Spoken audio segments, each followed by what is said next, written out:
Welcome back to our channel. তোমরা সবাই কেমন আছো? আশা করি সবাই খুব ভালো আছো। আমিও খুব ভালো আছি তোমাদের আশীর্বাদে আর ভালোবাসাতে। তো কালকে তো তোমাদেরকে ব্লগ একটা আপলোড করেছি, অবশ্যই ব্লগটা দেখবে। তো আমি আজকে একটা ব্লগ স্টার্ট করছি। আজকে হলো রবিবারে যেহেতু রবিবার, তো সেজন্য রবিবারে একটা ব্লগ আমি রবিবারে একটা ব্লগ স্টার্ট করছি। তো সকালবেলায় কাজটা সব হয়ে গেছে, চান টান করে পুজোটাও দিয়ে দিয়েছি। তারপরে এবার রান্নাবান্নার দিকে যাব। আর প্রচণ্ড গরম। তো চলো ব্লগটা দেখতে থাকো, চলো। দেখো সকালবেলাতেই রান্নাবান্নার কাজে আমি লেগে গেছি। তো আজকে রান্না বেশি কিছু হবে না। দেখো ভাতটাও আমি এদিকে চাপিয়ে দিয়েছি, আর শাকটাও ধুয়ে কেটে নিয়েছি, আর বাপিও চলে এসছে, মাছ নিয়ে এসছে। তো আর দেখো শাকটাও ভেজে নিচ্ছি। তো কলমি শাক খেতে না আমাদের বাড়ির সবাই খুবই ভালোবাসে। তো এমনি শাক পছন্দ করে না, আর এমনি কলমি শাকটা সবাই পছন্দ করে, সেই জন্যই একটু বেশি করেই আনা হয়েছে। তো শাকটা ভেজে নেওয়ার পর ভাত ওদিকে তো হয়ে গেছে, তোমাদেরকে তো দেখালাম। ভাত শাকটা ভেজে নেওয়ার পর নামিয়ে দেবো, তারপরেই মাছের ঝোলটা চাপিয়ে দেবো। এই দেখো আমার শাকটা ভাজা হয়ে গেছে।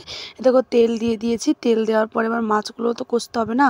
তো দেখো মাছগুলোও কষা হয়ে গেছে। এবার ঢ্যাঁড়সটা কষে, মানে ঢ্যাঁড়স দিয়ে আলু দিয়ে মাছ দিয়ে আর কি ঝোল টাইপের করবো ভেন্ডি দিয়ে।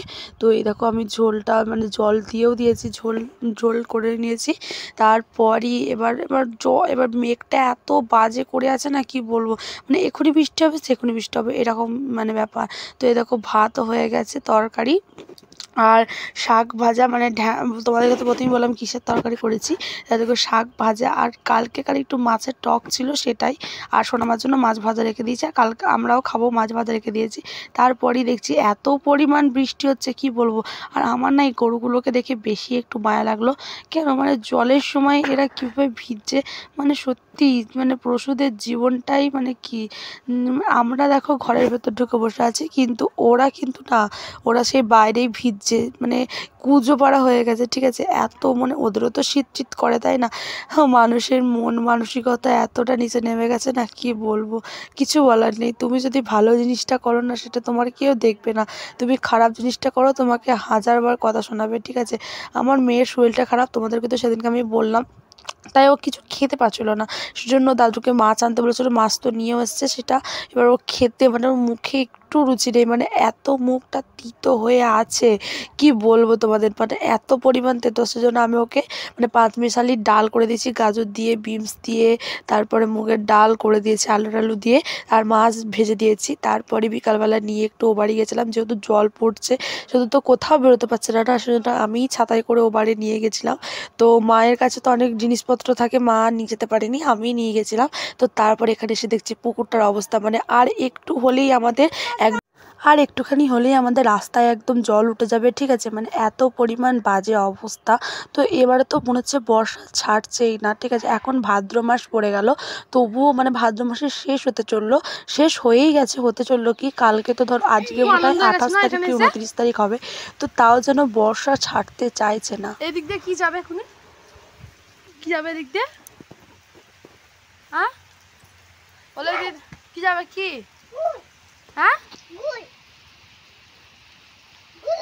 গুলু যাবে না, আজকে জল পড়ছে না, গুলু কি করে যাবে, তুমি বলো তাহলে কি যাবে।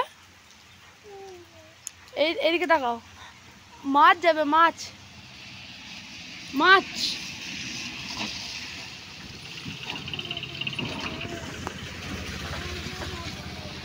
মাছ যাবে, মাছ।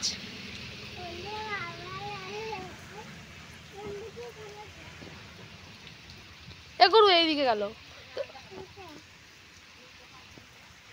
না, শোনা রে, তো টিপটাকে করে দিল, হ্যাঁ কে করে দিল টিপটা, কে বাবা, আমি করে দিলাম না, আমি করে দিলাম তো, হ্যাঁ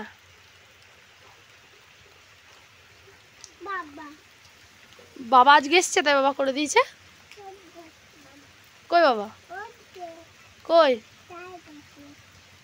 কোথায় কোথায়, আম পাড়তে গেছে। আজ অনেকদিন পরই সোনামাকে আলতা পরিয়ে দিলাম, তো আলতা পরে পাটা কি সুন্দর লাগছে, তোমরা তো অবশ্যই কমেন্টে জানিও কেমন লাগছে না লাগছে। তো বাচ্চা ছেলেদের কথা আলতা পরাতে নেই, কিন্তু কি করবো, জেদ করলে তো ওকে করে দিতেই হবে, তাই না? আর ওর পাপাও প্রচণ্ড বকে আলতা পরালে। তো ব্লগটা এইটুকুনি, ভালো লাগলে লাইক কমেন্টে অবশ্যই চ্যানেলটাকে সাবস্ক্রাইব করে দেবে। Bye bye.